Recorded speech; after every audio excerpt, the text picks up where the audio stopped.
The Alaska summit reinforced my belief that while difficult, peace is within reach, and I believe that in a very significant step, President Putin agreed that Russia would accept security guarantees for Ukraine, and this is one of the key points that we need to consider, and we're going to be considering that at the table also, like who will do what, essentially. I'm optimistic that collectively we can reach an agreement that would deter any future aggression against Ukraine, and I actually think there won't be. I think that's even overrated, largely overrated, but we're going to find out. And I think that the European nations are going to take a lot of the burden. We're going to help them, and we're going to make it very secure. We also need to discuss the possible exchanges of territory, taking into consideration the current line of contact. That means the war zone, the war lines that are pretty obvious, very sad, actually, to look at them. And negotiating positions. President Putin, also, you have President of Ukraine, who is, you just met a little while ago, and we're going to try and get a three-party meeting, maybe as soon as we can.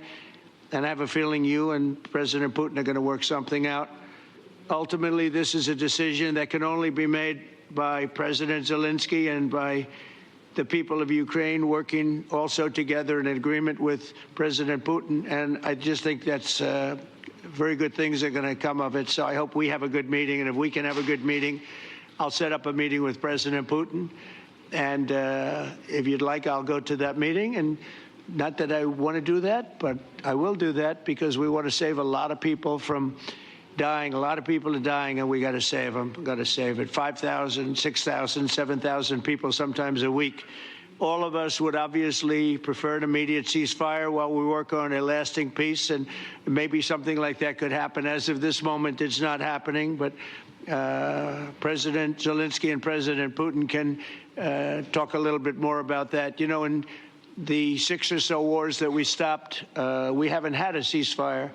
And so I don't know that it's necessary. You can do it through the war, but it would be, I like the ceasefire from another standpoint. You immediately stop the killing.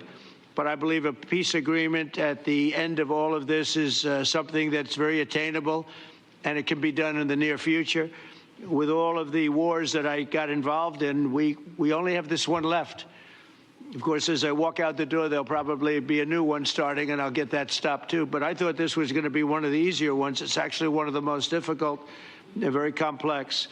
The next step would be for a trilateral meeting, and that will be worked out. And I just look forward to working and having a great result. We're going to spend a lot of time today talking about, and we're really honored you guys came over. I mean, these are the heads of major countries and respected all over Europe. And they speak for, largely, I think I should say, but pretty much for the other countries of Europe. And we will come to a resolution today, I think, on almost everything, including probably the security. And that's pretty much the story. We thank you for watching. And remember, stay updated on breaking news and top stories on the NBC News app or watch live on our YouTube channel.